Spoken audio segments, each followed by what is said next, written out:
세계 질서 분석실에 다시 오신 여러분을 환영합니다. 저는 전재현입니다. 여러분, 2025년 연말의 세계는 마치 폭력과 지정학적 격변의 소용돌이 속에서 정신없이 회전하는 듯합니다. 미국의 최고 명문대학군에 속하는 아이비리그의 한 캠퍼스에서부터 햇살과 바람이 가득한 호주의 해변, 그리고 동남아 국경의 원시림 깊숙한 곳에 이르기까지 총성이 울려 퍼졌습니다. 피가 흘렀고 전체주의 세력들의 검은 음모는 진실의 빛 아래에서 서서히 껍질이 벗겨지고 있습니다. 세상은 평화를 말하면서도 어딘가에서는 총알이 더 빠르게 말을 하는 기이한 시대를 살고 있는 셈입니다. 우리는 새로운 세계 질서가 세워지기 직전 어둠이 마지막으로 발악하는 장면을 목격하고 있는 것일까요? 트럼프 대통령이 전 지구적 평화를 재구성하려 애쓰는 와중에도 마치 보이지 않는 손, 거대한 유령 같은 존재가 남미와 동남아, 심지어 서방 사회의 심장부까지 곳곳에서 도화선에 불을 붙이며 그 노력을 방해하려는 듯 보입니다. 그리고 그 유령은 늘 그렇듯 자신이 불을 붙여놓고도 난 모닥불도 싫어한다는 표정을 짓는 데만은 유난히 능숙합니다. 오늘 프로그램은 12월 16일 이 충격적인 사건들의 연쇄를 깊이 파헤쳐 보겠습니다. 왜 브라운 대학교 총격 사건에서 경찰은 사람을 잘못 체포했을까요? 왜 시드니의 신성한 한우카 기념 행사가 피로 물든 비극이 되었을까요? 그리고 특히 어떤 철증이 중공이 태국과 캄보디아 사이의 잔혹한 전쟁에 직접 피를 수혈하고 있음을 폭로했을까요? 이 흩어진 조각들을 다시 꿰어보면 전 세계에서 격렬하게 벌어지는 정과 사의 전쟁, 그 전모가 한 장의 거대한 그림으로 드러납니다. 그리고 그 그림에는 이상하게도 늘 같은 붓질이 반복됩니다. 정교하게 손을 감추고 뻔뻔하게 책임을 미루고 뻔한 구호로 현실을 덮는 붓질 말입니다. 첫 번째 이야기, 브라운 대학교 총격의 미스터리와 보수 성향 피해자입니다. 여러분, 오늘 이야기의 시작은 미국 학계와 여론을 뒤흔드는 충격적인 사건입니다. 로드아일랜드 주의주도 프로비던스에 위치한 아이비리그 명문 브라운 대학교에서 끔찍한 총격이 벌어졌습니다. 사건은 토요일 오후 4시 55분, 가을 학기에 긴장된 시험 분위기가 캠퍼스를 뒤덮은 한복판에서 일어났습니다. 검은 옷을 입고 모자를 쓴 나이는 20살에서 30살 정도로 추정되는 범인이 학교 공학계열 시설이 있는 바루스 앤 홀리 건물로 침입했습니다. 그의 목표는 1층의 166호 강의실, 경제학 입문 과목의 보충 수업이 진행 중이던 곳이었습니다. 범인은 한마디도 하지 않았습니다. 총을 꺼내 들고 발포했습니다. 젊은 학생 2명이 그 자리에서 쓰러져 다시는 일어나지 못했고 9명이 피투성이가 된 채 부상을 입었습니다. 범행 후 범인은 수수께끼처럼 사라졌고 프로비던스 전체를 경악과 공포로 몰아넣었습니다. 문제는 그 다음입니다. 법 집행기관의 우왕좌왕, 그리고 심각한 실수였습니다. 사건 초기 일요일 새벽 경찰은 용의자 1명을 체포해 총 2자루를 압수했습니다. 그중 하나는 범행에 사용된 무기와 매우 흡사해 보였습니다. 그러나 얼마 지나지 않아 경찰은 그를 풀어줄 수밖에 없었습니다. 5인 체포였기 때문입니다. 진짜 범인은 여전히 법망 밖에서 유유자적하고 있습니다. 프로비던스의 밤속을 떠도는 유령처럼 말입니다. 사람들은 떨고 있는데 범인은 시간을 선물로 받았습니다.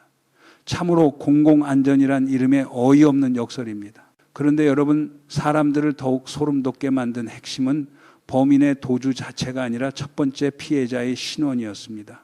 불운한 희생자는 브라운 대학교 2학년 학생 엘라 쿡이었습니다. 그러나 엘라 쿡은 평범한 학생이 아니었습니다. 그녀는 브라운 대학교 공화당 학생 클럽의 부회장이었고 확고한 보수주의자였으며 고향 엘라베마에서 기독교 교회의 신실한 신자였습니다. 브라운 같은 대학은 흔히 진보 진영의 요새로 여겨집니다. 그런 환경에서 젊은 여성이 공개적으로 보수적 가치와 신앙 그리고 진실이라고 믿는 것을 지키겠다고 나서는 일은 매우 드문 용기입니다. 미국의 유명한 중국계 활동가 쩌빤이라는 인물은 엘라의 오랜 지인이었는데 비보를 듣고 충격과 비통함을 감추지 못했습니다. 그녀는 엘라를 눈부신 빛이라고 묘사했습니다. 똑똑하고 선한 아이였고 대학 캠퍼스에서 보수로 살아가는 압박, 그리고 공산주의 이념이 교육 현장에 스며드는 위험에 대해 자신에게 털어놓곤 했다고 했습니다.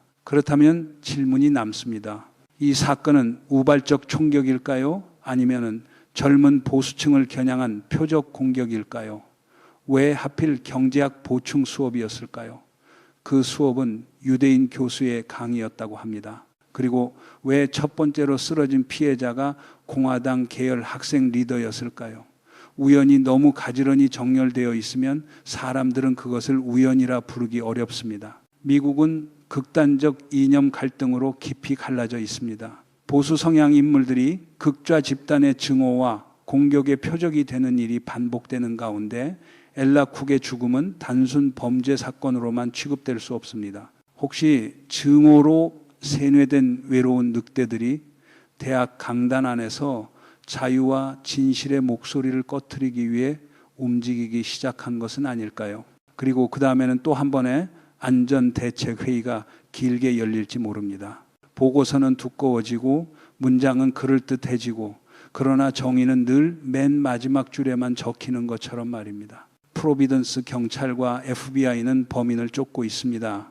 하지만 노후한 건물의 빈약한 보안 카메라 때문에 남은 단서는 흐릿한 뒷모습뿐입니다.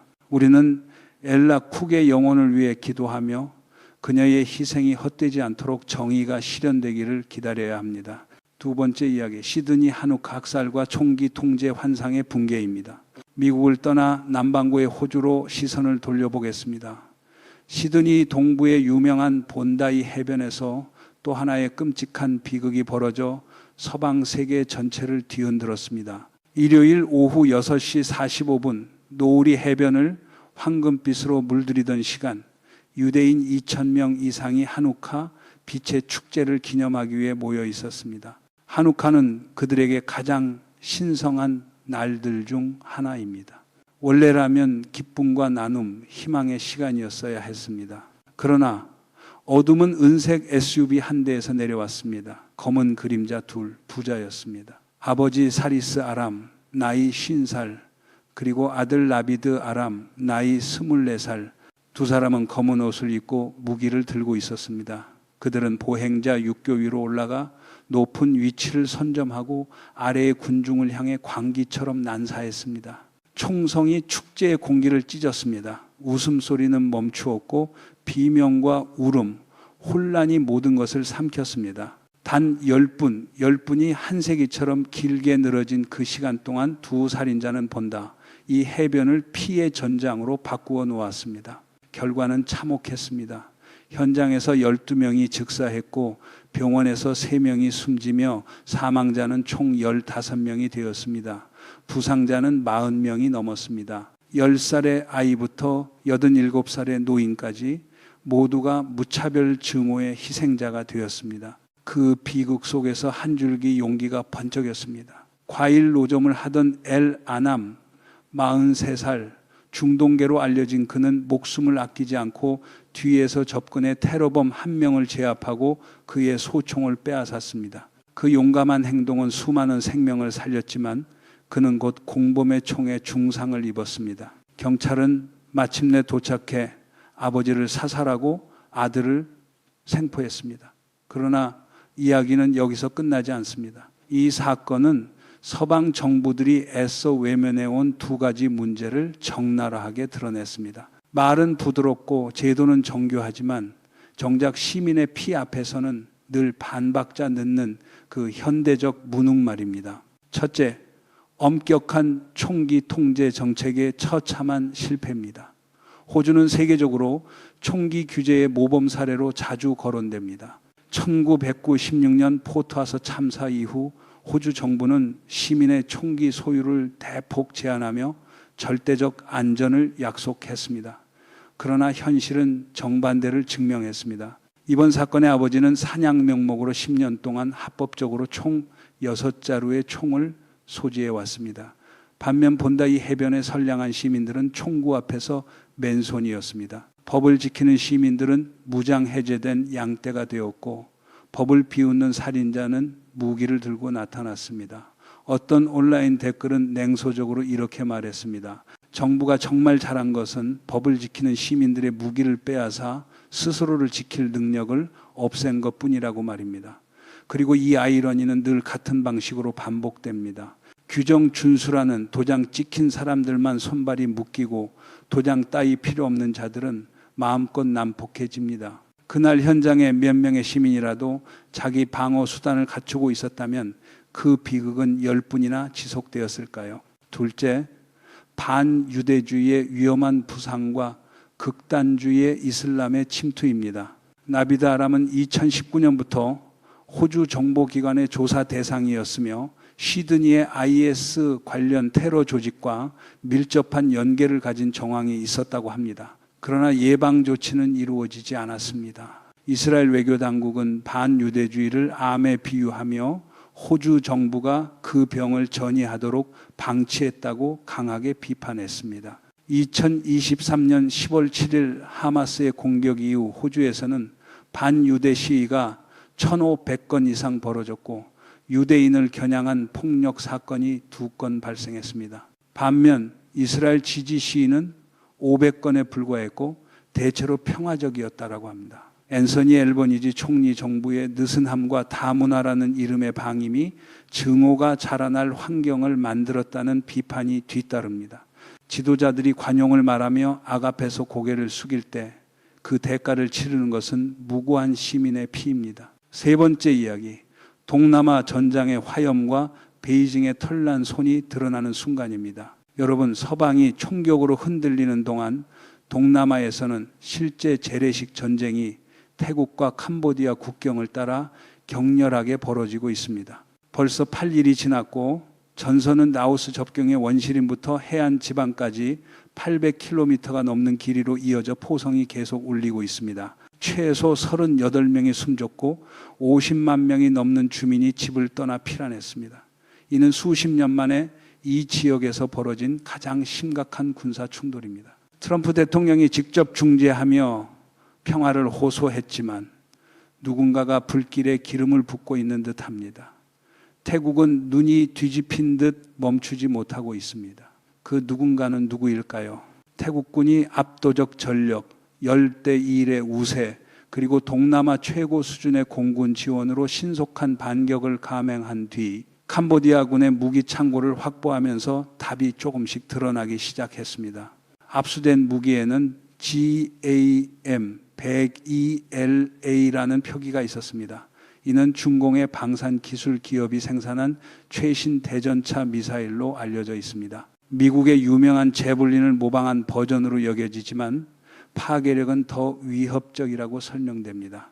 어깨에 메고 쏘는 5세대급 미사일이며 적외선 유도, 사거리는 8km에서 10km, 그리고 현대 전차의 1m 장갑을 관통할 수 있는 능력을 가진다고 합니다.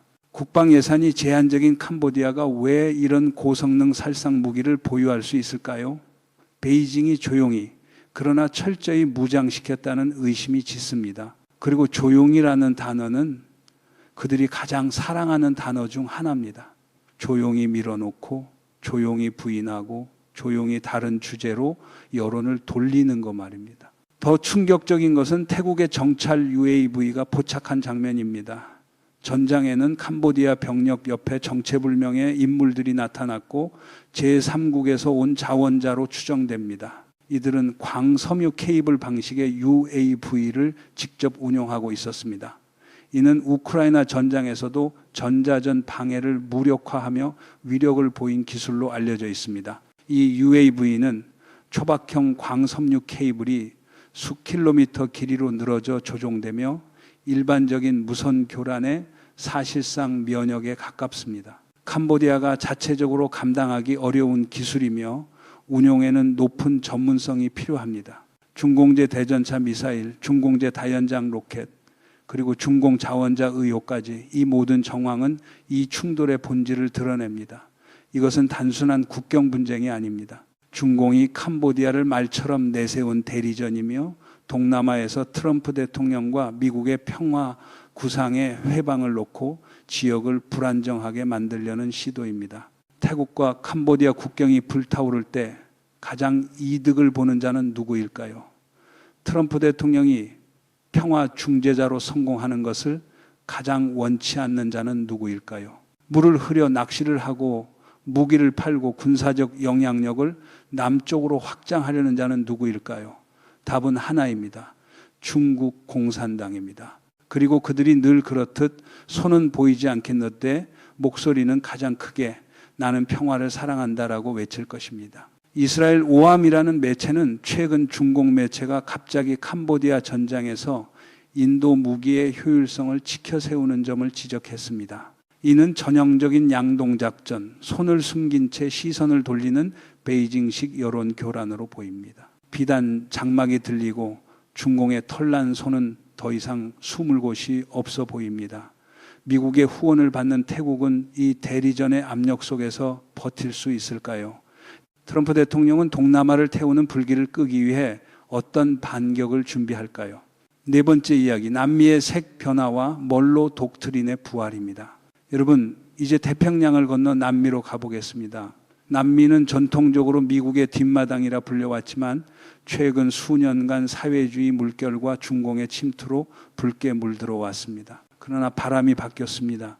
세계에서 가장 길고 좁은 나라로 알려진 칠레에서 정치적 지진이 일어났습니다. 보수 성향 후보 호세 안토니오 카스트가 대통령 결선에서 58%의 득표로 압승을 거두었고 상대 후보 잔네트 하라는 42%에 그쳤습니다. 이는 칠레가 군사정권을 마감한 1990년 이후 가장 강력한 우양 전환의 분기점으로 평가됩니다. 왜 칠레 국민은 좌파의 달콤한 복지 약속에서 갑자기 깨어났을까요? 답은 두 글자, 치안입니다. 한때 남미에서 가장 평온하고 번영한 오아시스였던 칠레는 최근 범죄와 마약의 천국처럼 변해버렸습니다. 국제범죄 조직이 북부 지역에 깊이 뿌리 내렸고 페루와 볼리비아 접경의 느슨한 관리 틈을 타 코카인 거점이 되었습니다. 여기에 최악의 이민 위기가 겹쳤습니다.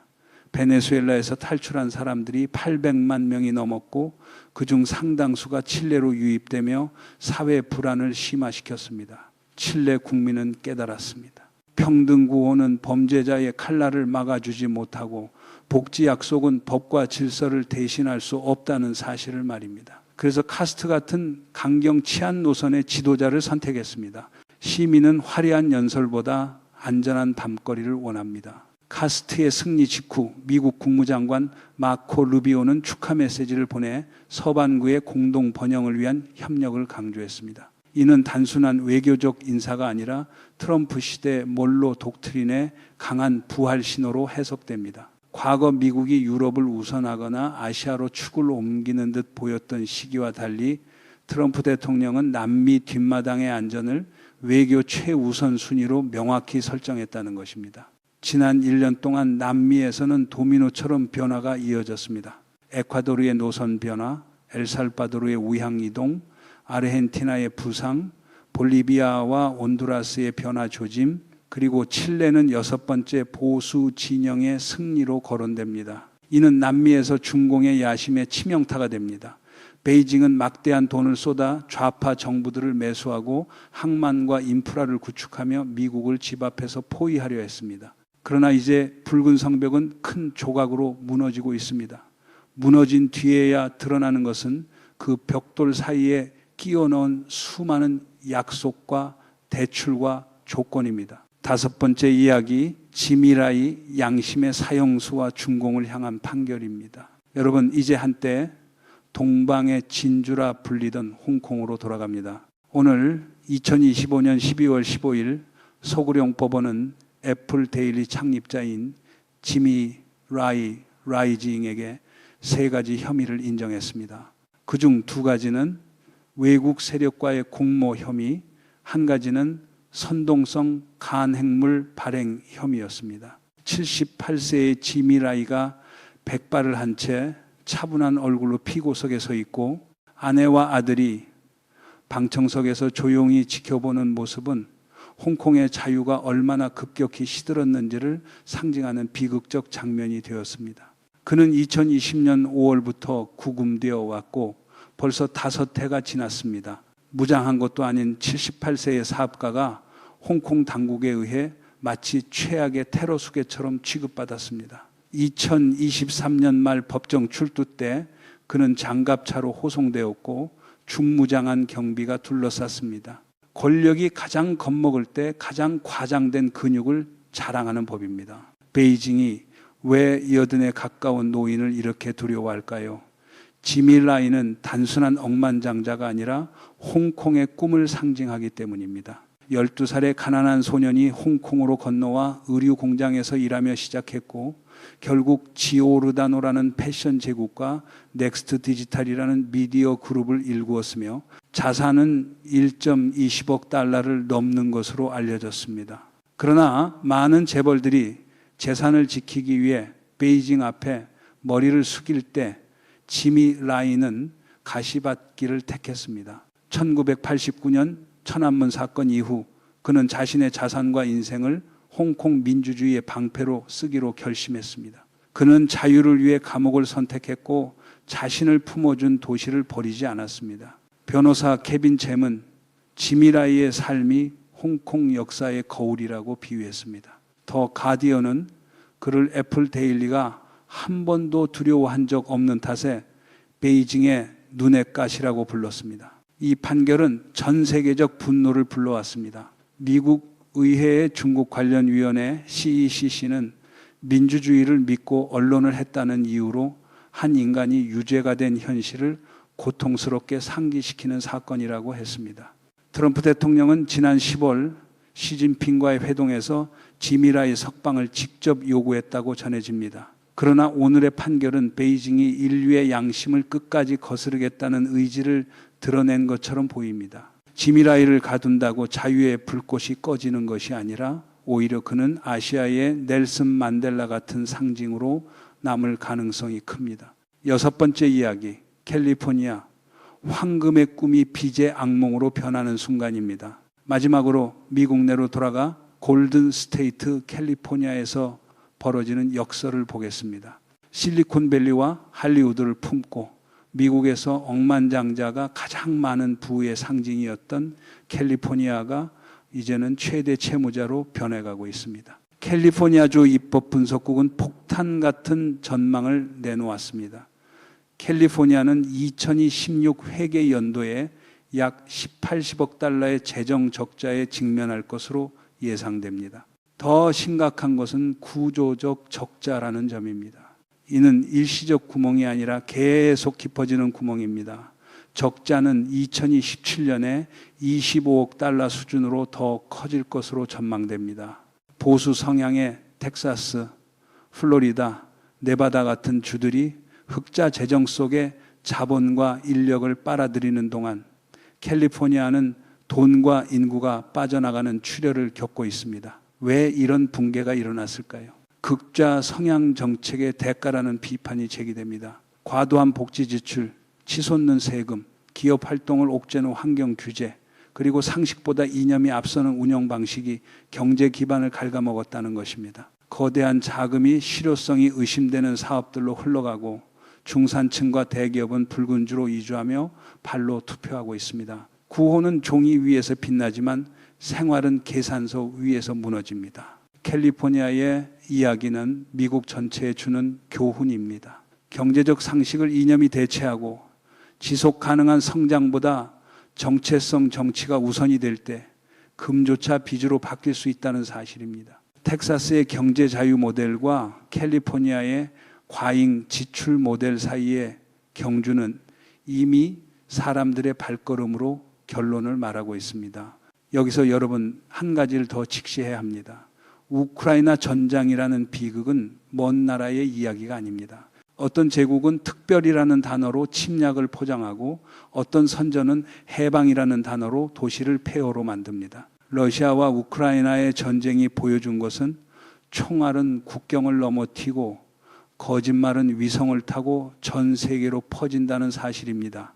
전쟁은 원치 않는다고 말하면서도 전쟁을 계속 연장시키는데 가장 열심인 자들이 존재한다는 것. 그리고 그들이 남기는 것은 명분이 아니라 잔해라는 것 말입니다. 누군가는 협상을 외치며 포탄을 쏘고 누군가는 평화를 말하며 전쟁을 수출합니다. 그런 장면을 보면 인간의 언어가 얼마나 쉽게 피 묻은 장식품으로 전락할 수 있는지 알게 됩니다. 오늘 세계 곳곳의 사건들은 서로 다른 장소에서 일어났지만 묘하게 같은 냄새를 풍깁니다. 증오를 부추기고 혼란을 키우고 책임은 지우고 피해자는 늘 불가피한 비용으로 처리하는 냄새입니다. 그리고 그 냄새가 가장 짙어지는 곳에는 언제나 권력의 거대한 그림자가 있습니다.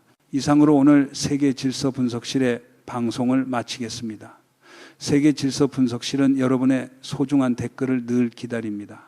저는 전재현이었습니다. 안녕히 계십시오. 다음 시간에 뵙겠습니다.